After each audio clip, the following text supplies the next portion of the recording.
Hi Pre-Med Takeovers, my name is Marissa and I will be graduating in May with a bachelor's in exercise and sports science and a minor in chemistry. I am currently an undergraduate student at Fitchburg State University in Fitchburg, Massachusetts.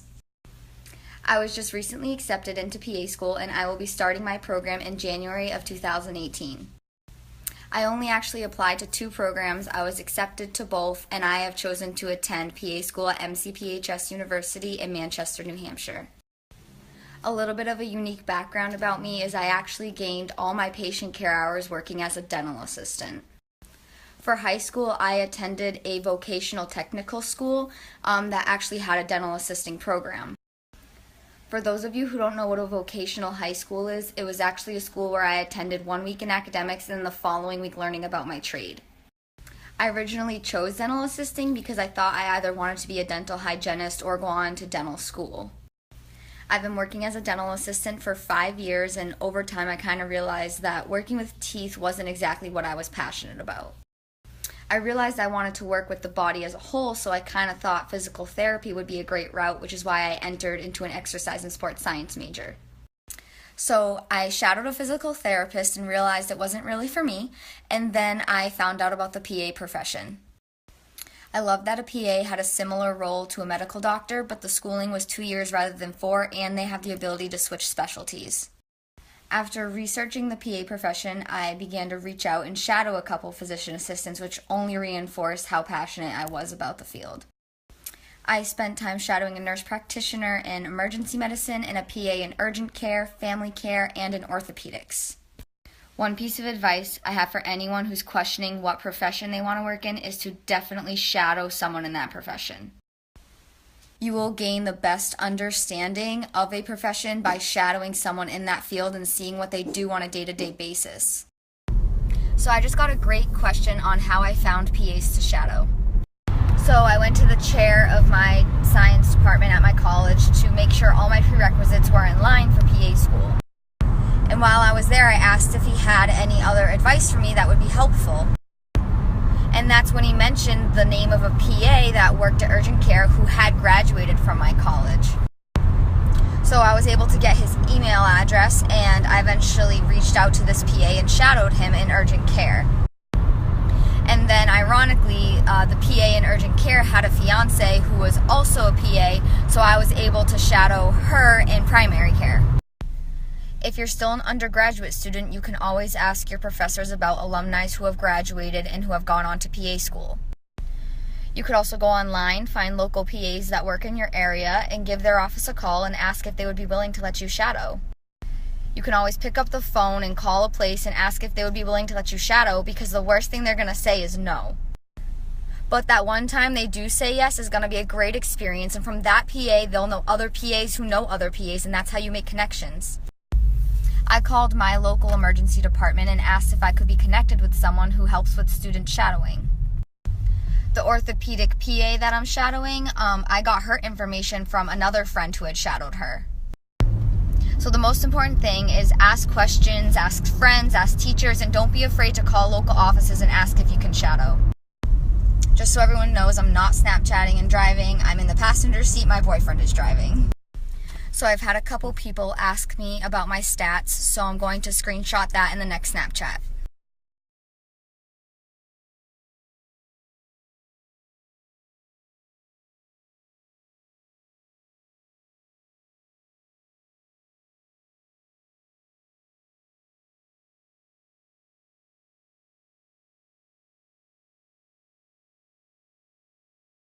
So I had someone ask me a question about study tips for science courses.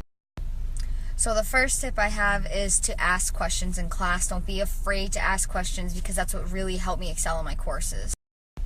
So everyone studies differently, but for me, I've always used note cards because I can eliminate what I know and study more in depth what I don't know. If your teacher offers any type of extra help session, or if there's tutors you can get, those are definitely helpful also. Sometimes you take classes that are so overwhelming with information that you really have to learn how to pull out what's important and study that information. I also think it's helpful to study based on the way the teacher gives you their exams. So for instance, my biochemistry course had all open response questions, so therefore I studied by writing out all my responses in different ways. And in chemistry courses, most of my exams were based on math problems or equations, so I constantly was just practicing different types of those problems. I was also asked a question about any hardships I had in undergrad and how I overcame those.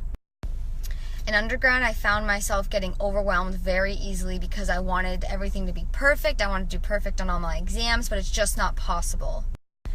Being successful definitely involves time management and sacrifices. However, you have to allow yourself to do things that keep yourself sane. So if you love to go to the gym, or if you love to read, or you have a specific show you love to watch, allow yourself to do those things because you need to keep yourself happy. If any of you have had trouble with a grade on an exam or a grade in a class, just use that as motivation to do better the next time.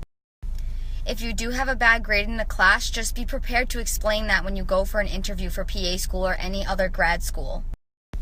They really just want to see improvement, and if you can show them that you use that grade as motivation to do better in the rest of your studies, you're going to be fine.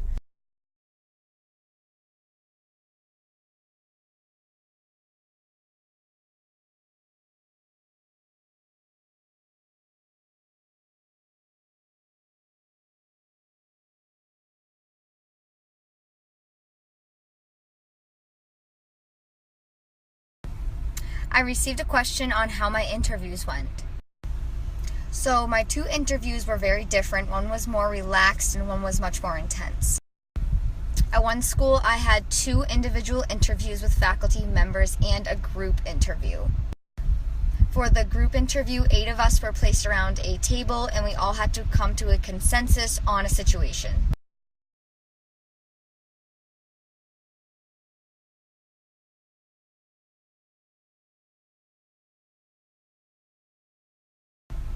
During my more intense interview, I was given situational questions.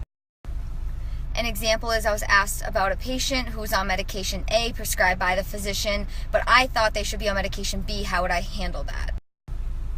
However, at the other school, the interview was much more relaxed and they wanted to know more about me, and it was more of a conversation than a question-answer. My advice is to take a deep breath before you go into your interview, and remember the most important thing is to be yourself.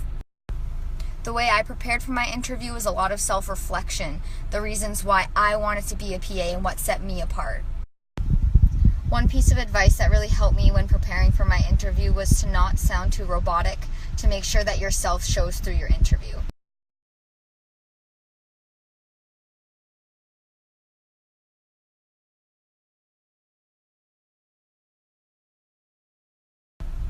So taking a gap year is really up to you. I knew that I wanted to start PA school right after I graduated from undergrad. I will have 7 months off from the time I graduate until the time I start PA school, and that's really enough for me. The only downfall about not taking a gap year is it was very overwhelming trying to apply to PA school and take my classes at the same time.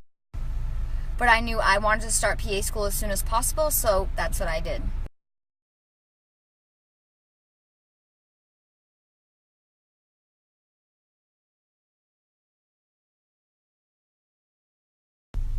When getting accepted into a graduate program or for a future career, I don't know if attending a prestigious school really affects their choice. However, I only attended a state school. I applied to 2 PA programs and I was accepted to both, so I really think who you are plays more of a role. I think your grades and your healthcare experience will weigh a lot more into their decision than the prestige of your school.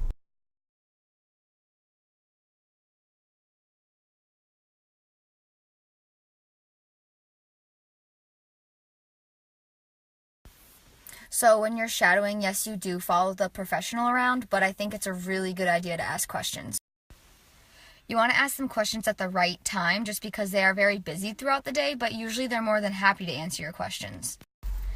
It shows them that you're interested in the field, you're passionate about what they're doing, and it just makes it a better experience for both of you. I've got a couple questions about personal statements, what to write, and how long they take to write. So I really struggled with my personal statement because I didn't know what to write about and I didn't know what made me unique. So you kind of have to do a lot of soul searching and ask yourself the question of what brought you here today and what made you choose to be a PA. I definitely recommend writing about something you're passionate about because you really want the essay to come off as genuine. I started writing my personal essay in May of 2016 and I didn't finish it until August of 2016, so it took me about 3 months to finalize. I had multiple people read my essay, including family members, a close English teacher, my advisor, and a PA. Getting opinions on your essay from multiple different people is very important, especially from a physician assistant. When I asked myself the question of why I was where I was today, I found that a lot of different paths kind of brought me where I want to be. And what I mean by that is first I wanted to be a dentist and then a physical therapist, and then I found out about the PA profession. And ultimately, when I reached that decision of becoming a PA, I had become well-rounded in all types of other experiences. And I found that made me unique and a little different, and although I had downfalls, I turned them into something better, and I kind of wrote about that in my essay. So this is a book I definitely recommend getting for anyone interested in PA school. It really goes over every single step you need to apply.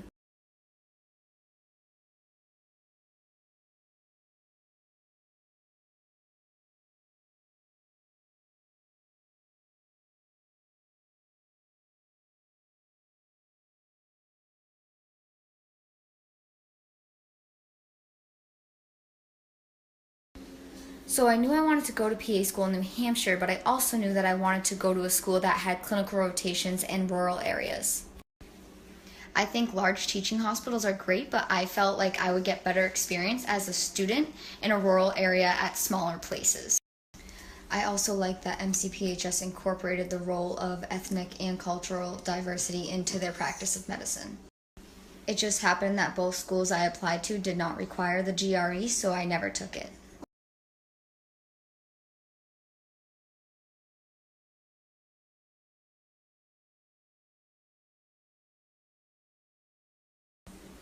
Some of my strengths as an applicant were my GPA, the amount of shadowing I had in different specialties, and the amount of patient care hours I had. I think my main weakness as an applicant was that my patient care experience was as a dental assistant and not as a CNA or an EMT. There are some schools that don't count dental assisting as patient care hours, so I would definitely check with each school you're planning on applying to.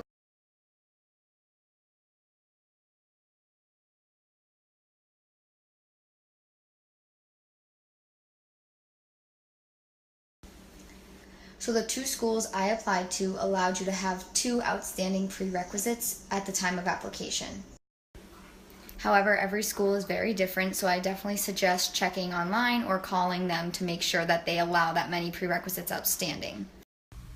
So I actually wanted to show you guys a website that I found very helpful. It's called the PAEA Program Directory. So this directory actually lets you choose programs based on state, if they require the GREs, if they require healthcare experience, etc. Another website I found very helpful was CASPA before you create an application. So this website is actually great to read before you're applying and as you're applying because it explains what piece of information is supposed to go into each section. This website talks about the different types of experience in CASPA, including what's required for patient care experience, healthcare experience, etc. This website also has the essay topic used on CASPA along with the requirements for the essay. So I can show you a little bit about CASPA 2. It looks like the cycle this year will be opening up on April 27th. So each section in CASPA will talk about different information. There's the personal information, academic history, supporting information, and the program materials. Under academic history is your transcript entry, and if you are still an undergraduate student when you apply, you can just put your semesters in progress.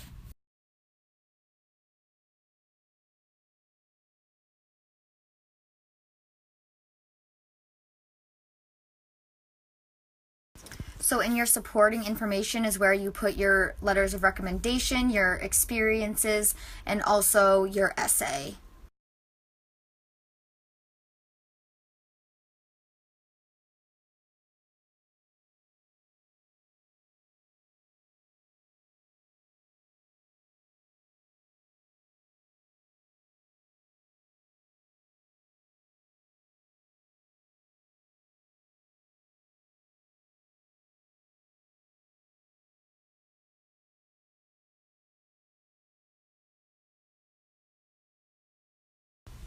If you click on any school in the PAEA directory, it'll give you all the information you need to know about applying. It gives all the class and degree information, the application deadline, the curriculum of the school, contact information, anything you'll need.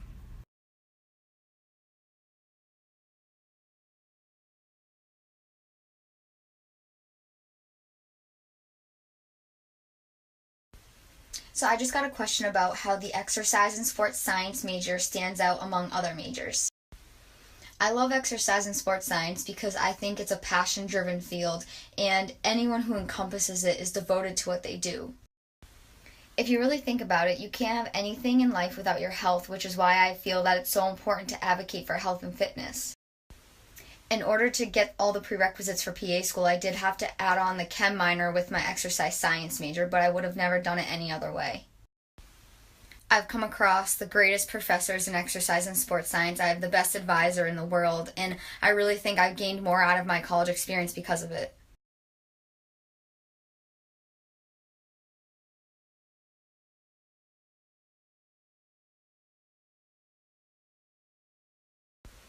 The best shadowing experience I've had is actually going on right now. I'm doing an internship with an orthopedic PA, and I'm spending a lot of time in the operating room. I've seen a lot of arthroscopic shoulders, total knee replacements, Achilles tendon repairs, and it's really just eye-opening.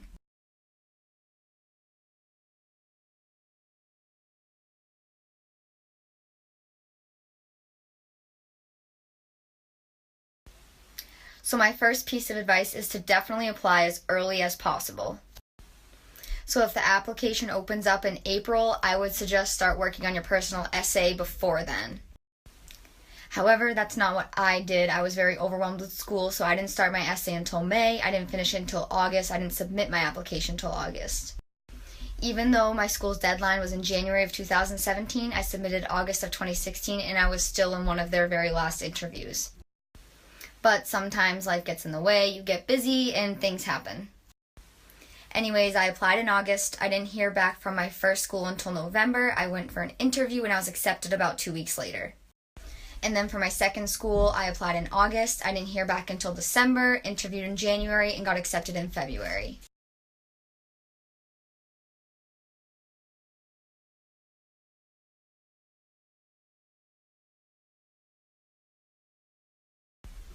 So PA school can last anywhere between 24 months and 27 months, but every school is different. At my program, I will be starting in January of 2018 and graduating in December of 2019. The first year is called the didactic year. You're usually in class Monday through Friday, somewhere from 8 to 5, and the second year is all clinical rotations. So I will be signing off in about an hour, so any last questions, please let me know.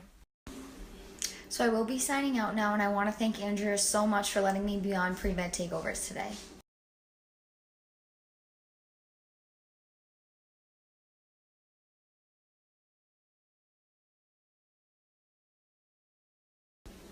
And good luck to everyone in your future careers. Always believe in yourself. I know you can do it.